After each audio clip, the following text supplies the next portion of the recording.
it's literally been like the worst day of my life. Like, I can't believe that this is happening. Since when have big companies been able to do this? Elle, c'est Olivia Taylor, influenceuse beauté et entrepreneur. Dans cette vidéo, elle accuse une marque d'avoir totalement plagié sa création phare, un gel pour sourcils dénommé Pink Honey Glue. Ces accusations ne sont que plus choquantes que la marque en question est l'entreprise de maquillage à plus forte croissance du Royaume-Uni en 2019 et pèse plus de 180 millions de livres en revenus au moment des faits. Revolution Beauty. The point of today's video is to do a full face with Makeup Revolution. The Revolution Balance. On va tester la collection de Makeup Revolution. I am so excited. Mais Olivia ne sera pas la seule à accuser Revolution Beauty de plagiat. 2 ans plus tôt, c'est l'influenceur Manny qui reprochait au géant d'avoir copié le concept de son highlighter compact. Kat Von D, Charlotte Tilbury, que de marques clamant s'être fait voler en toute impunité. Mais l'histoire ne s'arrête pas là. Des investigations plus poussées ont révélé d'autres bavures et dysfonctionnements chez Revolution Beauty. Transactions financières douteuses, guerre des clans féroces entre les actionnaires pour garder le contrôle de l'entreprise. D'autant plus féroce que parmi ces actionnaires, on compte le géant textile Boohoo. Une bataille qui va résulter en un lynchage médiatisé des fondateurs de la marque et donner lieu à l'une des plus grosses sagas cosmétiques de notre ère. They were taken off the British Stock Exchange. The shareholders are pissed. Like, it has been just a huge mess. Behind the scenes, they're kind of falling apart. Qui est réellement Revolution Beauty? Et comment la marque s'est-elle imposée comme une référence du maquillage en faisant de la fraude son fonds de commerce?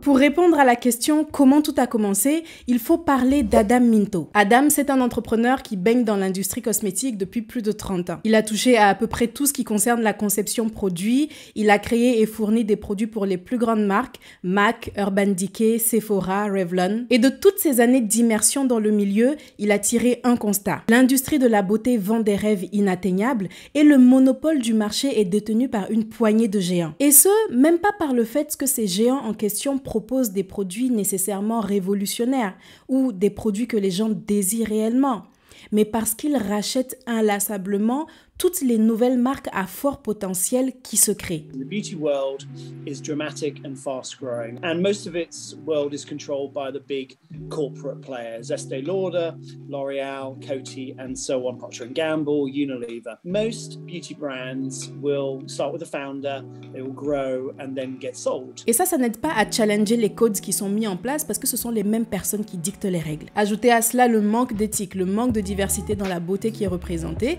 et Adam a cette idée de créer sa propre version de ce que devrait être l'industrie cosmétique. Le concept de Revolution Beauty est tout trouvé, du maquillage vegan, cruelty-free et abordable qui choisit scrupuleusement ses égéries dans l'idée de représenter l'unicité et la diversité. Pour concrétiser tout ça, Adam s'associe à Tom Holsworth, également entrepreneur et fabricant de produits cosmétiques, et ils vont lancer la marque en 2014. Le succès de la marque va être immédiat et repose sur 3 points spécifiques. Le premier est celui qui va vraiment populariser la marque auprès du public, donc retenez-le bien pour la suite de la vidéo. C'est que, contrairement à 90% des marques, Revolution Beauty ne va pas faire que proposer des nouveaux produits qu'ils auraient créés en partant de rien. Ils vont plutôt miser sur un concept bien particulier, les dupes. A dupe is an item that has similarities to a designer item, but doesn't actually copy the logos or the trademark features. And a dupe's purpose is that it's still distinguishable compared to the real thing. Un peu comme les imitations de produits alimentaires de marques au supermarché, vous voyez. Il faut le reconnaître, c'est un choix ingénieux dans le sens où l'étude de marché est déjà faite. Une grosse erreur que commettent les créateurs de marques de cosmétiques inexpérimentés, c'est qu'ils ne réalisent pas d'études de marché. Ils lancent des produits qu'ils ont créés dans leur coin pensant que ça va révolutionner le marché juste parce que leur sœur ou leur copine ont bien aimé. Sauf que quand ils arrivent dans la vraie réalité, ils se rendent compte qu'en fait, personne ne veut de leurs produits et leur stock ne s'écoule pas. Ce qu'il faut faire pour éviter cela et s'assurer un chiffre d'affaires, c'est de valider les besoins réels des cibles avant de créer quoi que ce soit. Et quand je parle de cibles, je parle de personnes qui ne vous connaissent pas, qui n'ont aucun intérêt à vous faire plaisir et que vous allez devoir convaincre de payer pour obtenir vos produits. Qu'est-ce que ces gens désirent? Quelles sont leurs alternatives actuelles? Et comment faire mieux que ces alternatives de sorte à ce qu'ils choisissent d'acheter plutôt chez vous? Ce n'est pas toujours facile à déterminer. Dans le cas des dupes, vous n'avez pas à réfléchir à quel produit les gens veulent, vous avez juste à observer les tendances du moment. Vous pouvez ainsi profiter de la notoriété du produit existant et ne pas avoir à communiquer autant. Venir avec des produits déjà connus, déjà voulus et les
c'est la proportion du budget marketing et communication qui au final vous permet de vendre un peu n'importe quoi. En testant d'abord les produits en digital avant de les pousser massivement en magasin, Revolution Beauty fait le choix de ne vendre que ce qui plaît réellement, mais ça leur permet surtout d'avoir une fréquence de lancement folle. Mais le point culminant de la stratégie de la marque, c'est la capitalisation sur les réseaux sociaux, notamment TikTok, et la collaboration avec tous les influenceurs imaginables, que ce soit en créant des palettes avec eux ou juste en leur faisant tester leurs produits. Revolution Beauty va également collaborer avec un tas de distributeurs, dont un en particulier qui va marquer son histoire et sa future descente aux enfers, mais ça, on voit ça tout à l'heure, c'est le groupe Boohoo. Le groupe qui va proposer les produits Revolution sur leur site Boohoo même, mais aussi ASOS Store. La croissance de Revolution est si fulgurante et la collaboration avec Boohoo si profitable que le groupe va carrément investir dans l'entreprise en août 2022. Certains étaient étonnés de ce que Boohoo venait chercher là, mais quand on y pense, c'est complètement logique. L'explication est dans le modèle de production de l'entreprise. Proposer des dupes abordables de produits de luxe ou juste de produits plus onéreux. Sortir des produits à la chaîne très vite. Si vous êtes attentif, ce type d'opération doit vous en rappeler un autre. Celui de la fast fashion. Bonjour, c'est pour un retour. Bien sûr, c'était quoi le problème? C'était la taille? Non, c'est juste qu'ils sont plus à la mode. Ah d'accord, vous les avez achetés il y a 20 minutes. Ok. De la fast fashion portée par des groupes comme Boohoo, donc c'est assez normal qu'ils se retrouvent dans le modèle de fast beauty de Revolution et qu'ils aient quelque chose à y apporter. Si la collaboration est une bonne nouvelle pour les deux parties, malheureusement le bonheur ne sera que de courte durée. Le groupe Boohoo va se rendre compte que gérer Revolution Beauty n'est pas de tout repos, car dès octobre les problèmes vont commencer. Et ce, par la remise en cause des fondements même de la marque. I don't even know what to say. I literally don't even know what to say. Obviously, Revolution have completely ripped off our product. You've copied the name, you've copied the packaging, you've copied the product design, you've put the hole in the middle. That is literally, we were the first people to do that. You even called a lip gloss pink, honey. That is ridiculous. That is absolutely ridiculous. Le 5 octobre 2022, une vidéo très étrange apparaît sur les réseaux sociaux. C'est l'influenceuse Olivia Taylor qui 2 ans plus tôt lançait sa marque de cosmétiques avec un produit phare, du gel à sourcils longue durée dénommé Pink Honey Glue. Ce jour-là, c'est TikTok qu'elle saisit en clamant que la marque Revolution lui a volé son concept. Et c'est vrai que 2 jours avant, Revolution Beauty avait annoncé la sortie de son nouveau produit, un gel à sourcils dénommé Pink Honey.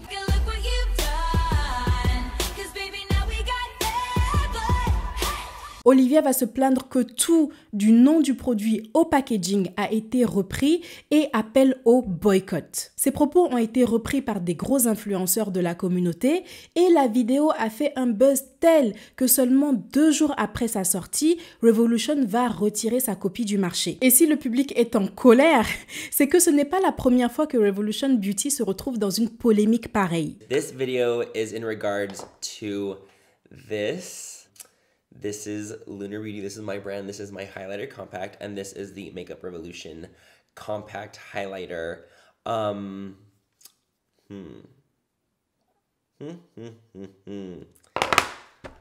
En 2020, c'était Manny, influenceur et créateur d'un highlighter compact à la forme prismatique. Encore une fois, il accuse Revolution d'avoir tout repris de sa création, particulièrement le graphisme de son produit qu'il affirme avoir créé très spécifiquement avec son équipe de designers et son fabricant. Avec Manny et Olivia Taylor, Kat Von D et Charlotte Tilbury accuseront également Revolution de plagiat. Pour myself into everything that I've ever created for you guys, so it does hurt. I don't want to say hurt, but like does affect me or bother me when a company is an opportunist and sees an opportunity to take advantage of someone else's hard work. Mais pendant que ces affaires font beaucoup de bruit et entachent l'image de Revolution Beauty auprès du public, en interne, l'entreprise fait face à un événement qui aura des conséquences encore plus graves. Août 2022 toujours, seulement quelques jours après l'entrée au capital de Bouveau, décidément. Les actions de Revolution Beauty sont suspendues de la négociation en bourse parce que le groupe tarde à publier ses résultats finaux. Cette suspension a déjà pour effet de faire plonger le cours de l'action de l'entreprise de 40%. Mais le mois qui suivra, c'est le commissaire aux comptes, qui est donc chargé de vérifier la conformité des finances de l'entreprise, qui refusera de signer les comptes de Revolution Beauty parce qu'il voit qu'il y a des incohérences dans les chiffres qui sont déclarés, ce qui va conduire à une enquête financière et à l'ouverture de la boîte de Pandore. Avant même la publication des résultats de l'enquête, on apprend qu'Adam et Tom démissionnent volontairement de leur poste à la direction. Et c'est finalement en début d'année 2023 qu'on apprendra que les 2 acolytes faisaient des prêts personnels non déclarés à certains de leurs distributeurs et à un employé en particulier, aux frais de l'entreprise, d'un montant d'1 million de livres environ au total. Mais ça ne s'arrête pas là. Leur passion commune était aussi de gonfler les revenus de la société en déclarant qu'ils vendaient plus de produits que dans la vraie réalité, avec un décalage de 9 millions de livres dans les comptes. Mais même entre partenaires de crime, des désaccords peuvent apparaître. En octobre 2021, le groupe Revolution Beauty avait fait l'acquisition de la société pharmaceutique Medichem. Le problème est que, sur le papier, l'arrangement mentionnait une somme à verser de 26 millions de livres, alors que, dans la réalité, seulement 7 millions ont été versés aux représentants de Medichem. L'autre problème, c'est que le représentant de Medichem, c'est Tom, qui possède la société à ce moment-là. Notre cher Tom Holsworth, qui commence à dire à Adam, écoute, moi je veux bien qu'on vole la société ensemble, mais là, c'est moi. Où sont mes 19 millions? Et ce serait ce litige qui aurait conduit au retard de déclaration des comptes de Revolution Beauty et ensuite à l'ouverture de l'enquête financière. Et pendant qu'il y a toutes ces révélations qui sortent, il y a Boo qui est là. Jusque-là, ils n'étaient pas plus émoustillés que ça par les accusations de plagiat, mais quand ça touche à l'argent, c'est pas la même. C'est là que la guerre des titans va être déclarée. Boo qualifie les actions d'Adam et Tom de pratiques inacceptables et il leur réserve un plan à la hauteur de leur fourberie. On June 27th, they are planning to stage a coup against the current leadership team. They're trying to get everybody to vote. They said that they wanted to express their gratitude for the current team team for stabilizing the business, but that they're accusing them of not delivering shareholder value. Il propose en remplacement du comité de direction Alistair McGeorge, ancien directeur de New Look et administrateur chez Boo, Neil Cato, ancien directeur financier chez Boo, et Rachel Horsfield, ancienne CEO du groupe cosmétique THG. Et accessoirement, ils vont porter plainte contre Adam Minto en alléguant qu'il avait manqué à ses obligations fiduciaires, statutaires, contractuelles et ou délictuelles envers l'entreprise. Sauf que la team de Revolution en place à la direction va être en mode... En quoi le fait de nous remplacer par ces gens va servir les intérêts de Revolution Beauty et de tous les actionnaires? Ça va juste servir vos intérêts. Le lendemain, ils vont aller parler à la presse en qualifiant les actions de Boo d'hostiles, destructrices de valeur, opportunistes et égoïstes. Ils vont aussi mentionner un non-respect de l'intérêt des actionnaires dans leur ensemble et que les actions cyniques de Boo créaient un risque considérable pour la reprise rapide de la négociation des actions de la société et de ses relations avec les parties prenantes. Mais bon, je vais vous épargner toutes les punchlines passives, agressives, publiques que Revolution a eues avec Boo. La question que vous vous posez peut-être c'est, ok, quel parti a gagné ? Qui dirige Revolution Beauty ? Eh bien, les actionnaires ont voté le 27 juin 2023 et avec 74% des voix, c'est l'équipe de Revolution en place à la direction qui se fera virer. Mais le nouveau CEO nommé va les réintégrer à leur poste, mettant accessoirement Boo dans une colère noire. Ils ont remis en question la proportion des voix et les vociférations dans la presse ont continué. Bon, on va pas se la refaire, hein. Moi ça m'a épuisé de tout lire, je sais pas pourquoi ils se parlent pas juste directement. L'actuel PDG de Revolution Beauty est Steve Case, ex-PDG et cofondateur de la société américaine de services internet AOL. Et comme si Boo n'était pas assez énervé comme ça, Adam Minto ne croupit pas en prison. Ils sont tombés sur un accord pour compenser tout le bazar qu'il a mis. Adam Minto devra juste payer 2,9 millions de livres à Revolution Beauty, en 6 fois sans frais, merci Klarna, et un plan de paiement a également été mis en place pour l'achat de Medichem, la société de Tom. Ce sont là les événements qui ont officiellement fait de Revolution Beauty la marque la plus détestée des internautes. So today we're talking about Revolution Beauty, which is one of my least favorite makeup brands of all time. And hate is a strong word, and I put that in the title because I really feel I truly do hate them. Mais de tous ces scandales, ce qui a le plus choqué le public, c'est les accusations de plagiat. Adam Minto s'était même exprimé face à tous les dramas. Je peux dire très clairement que nous ne copions jamais délibérément qui que ce soit. En gros, oui, on copie mais on fait pas exprès. Bon, on est d'accord que d'apparence, c'est clairement la pire excuse. Mais quand on creuse son propos, on relève quelques points qui finalement ne sont pas si déconnants. Le premier réside dans le mot qu'Adam utilise dans sa déclaration. Délibérément. De prime abord, ça m'a bien fait rire, mais en y réfléchissant, je pense qu'il calculait bien son coût parce que légalement, ça rejoint un point qui différencie un réel plagiat d'un dupe. Dupes are generally not illegal, whereas a counterfeit or a fake is an item that's deliberately attempting to pass itself off as the real thing. Le second point que je relève personnellement est l'incohérence et le manque d'objectivité du public qui accuse une marque dont l'identité est de faire des dupes. Une incohérence d'autant plus forte que la marque a été appréciée par les mêmes personnes pour ce concept. Les influenceurs qui se sont plaints de Revolution Beauty face aux accusations de plagiat sont les mêmes qui faisaient la promotion de la marque lorsque celle-ci réalisait des copies de tous les produits du marché imaginable. It's so frustrating because Makeup Revolution is known for duping other brands' products, and they'll come out with products that are similar to other brands, but they're never the same, and this is the same. Ok, en fait, c'est quoi la limite? Qu'est-ce qui légalement différencie réellement un dupe d'un vulgaire plagiat? Unlike counterfeits, dupes don't claim to be the real thing because they don't feature brand names or trademarks. En gros, tant que vous ne clamez pas être l'original, vous avez le droit d'être la copie. Est-ce pour autant moral? Selon moi, non. Faire des dupes, pour moi, ce n'est pas la pratique la plus éthique et mon avis ne va pas changer que l'on dupe une grande marque ou une plus petite. Le problème est qu'il semble avoir 2 poids 2 mesures dans le jugement des gens. Et c'est tout à fait compréhensible. Même moi, ça me touche plus quand un géant s'attaque à une petite marque parce qu'elle a plus à perdre. Ou du moins, elle a moins de moyens de défense. Mais il faut reconnaître que si on met de côté l'émotionnel, Revolution Beauty n'a rien fait de vraiment différent de ce qu'ils faisaient auparavant et surtout, ils ne sont pas dans l'illégalité. Ils ont réalisé des copies de produits tendance. sans se soucier de qui était le créateur original. Bon, je vais quand même nuancer mon propos.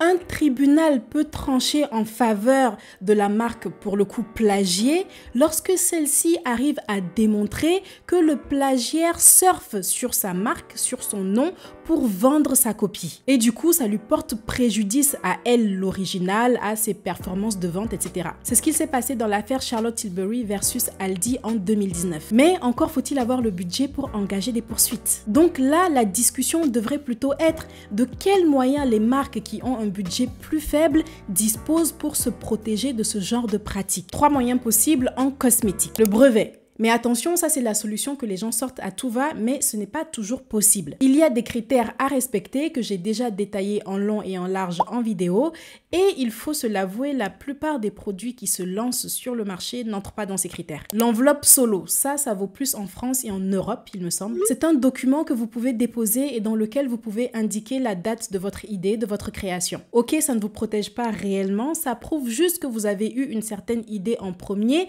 et dans un litige, ça peut faire son poids. Le moyen le plus accessible à tous, c'est le secret. N'allez pas crier sur tous les toits ce que contient votre formule et signer des contrats de confidentialité avec vos fabricants. Contrats qui peuvent justement être renforcés par l'enveloppe solo. Si vous envisagez sérieusement de créer votre marque de cosmétiques et que vous êtes encore plus perdu par tout ce que je viens de raconter là, pourquoi vous paniquez? Respirez un bon coup et allez en barre de description vous inscrire à la formation gratuite que je vous ai préparée. Elle va vous remettre à niveau. Mais est-ce que les moyens de protection énumérés suffisent? Non. Mais si l'affaire Revolution Beauty peut nous apporter quelque chose, c'est de nous questionner sur les limites de cette industrie et sur la pertinence de nos choix de consommation en accord ou non avec nos valeurs réelles.